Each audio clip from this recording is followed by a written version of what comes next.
Shalom, call along Yahweh, by Hashem, Yahweh Shai, by Hashem Rakakwadash. That belongs to the apostles and elders of Great Millstone. Peace and salutations to all the brothers and the hopeful elect out there pushing this truth. So this is just going to be a little quick lesson on just a little exhortation and on giving some of you brothers out there hope if you might be, starting to get a little weary and, things are coming. But, the Most High is really testing our faith, and he's putting things out there into the earth, putting forth into action these things that are happening these are faith boosters, to know that, hey, this word that we've been speaking and you pushing all this time, all these years from our elders, apostles on down to, to us, that these things are actually true. They're coming to pass and in a rapid rate. Like he said, as a woman that travaileth with child, so once these things happen, there's not going to be a stop. It's not going to stop at all. It's not going to be an end to it. It's just going to continuously speed up. And so I'm just doing this lesson to, help push a little hope out there for you brothers. And this one is going to be, keep on plowing, for the harvest is near. So I want to go into this parable that Yahushua was speaking on in Matthew, the 13th chapter. This is starting at verse 24. It says, Another parable put he forth unto them, saying, The kingdom of heaven is likened unto a man which sowed good seed in his field. But while men slept, his enemy came and sowed tares among the wheat, and went his way. But when the blade was sprung up and brought forth fruit, then appeared the tares also. So that good seed is the children of Israel, the elect of the children of Israel. The field is the world. The enemy is literally anyone outside of the nation of Israel, because the other nations are our enemies. But the enemy is the wicked, which is Esau, Edom. But when they came and sold tares, meaning they came and, slept with our women and sold their seed amongst our people. So we're going to have some of our people that may look like Israelites on the outside. Their appearance might have the appearance of an Israelite, but they're going to be tares, but their bloodline goes back through the seed of their fathers. So if it was an Edomite, plant their seed in the Israelite woman, it's going to be Edomite. Elamite, plant the seed in Israelite woman's going to be Elamite, so on and so forth. So that's where those tares come in at. So that's how they sprung up along with the wheat. Verse 27, it says, So the servants of the householder came and said unto him, Sir, didst not thou sow good seed in thy field? From whence then hath it tares? So there's like, hey, I thought you sowed good seed. I thought you had just Israelites in there, but hey, I got some that look like this good, but it's not. Verse 28.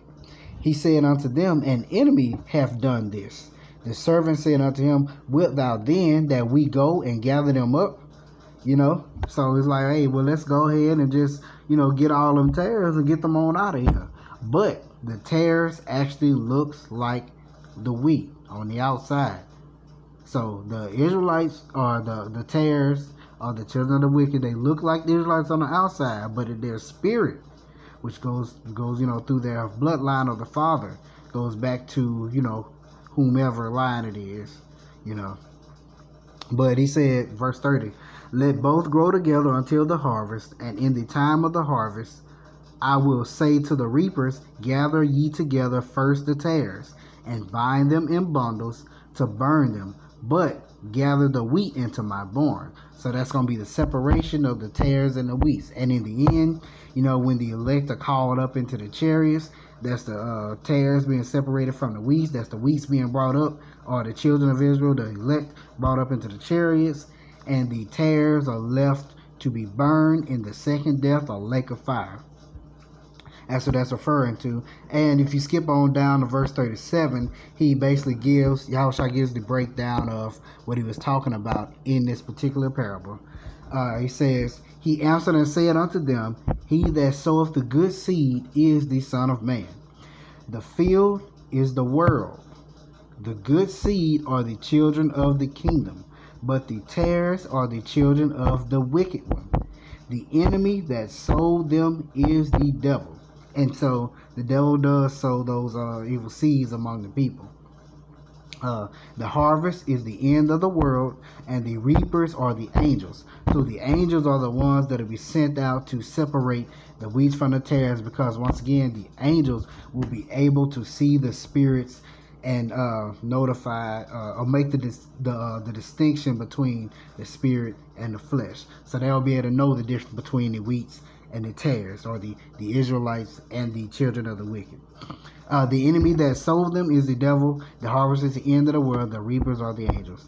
As therefore the tares are gathered and burned in the fire, so shall it be in the end of the world. Like I said, the tares are going to be left down here to experience that thermonuclear fire of the missiles and the fire that's going to be coming from the chariots, everything that they're going to put out. And the elect, or the children of the kingdom, are going to be brought up into his chambers, into his chariots.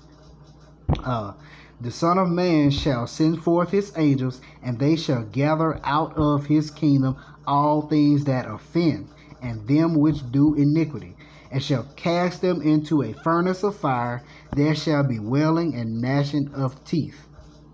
Then the righteous shall Then shall the righteous shine forth as the sun in the kingdom of their Father. Who hath ears to hear, let him hear. And so, once again, keep on plowing, for the harvest is soon to come. The harvest is close. So, I hope you're edified. Shalom.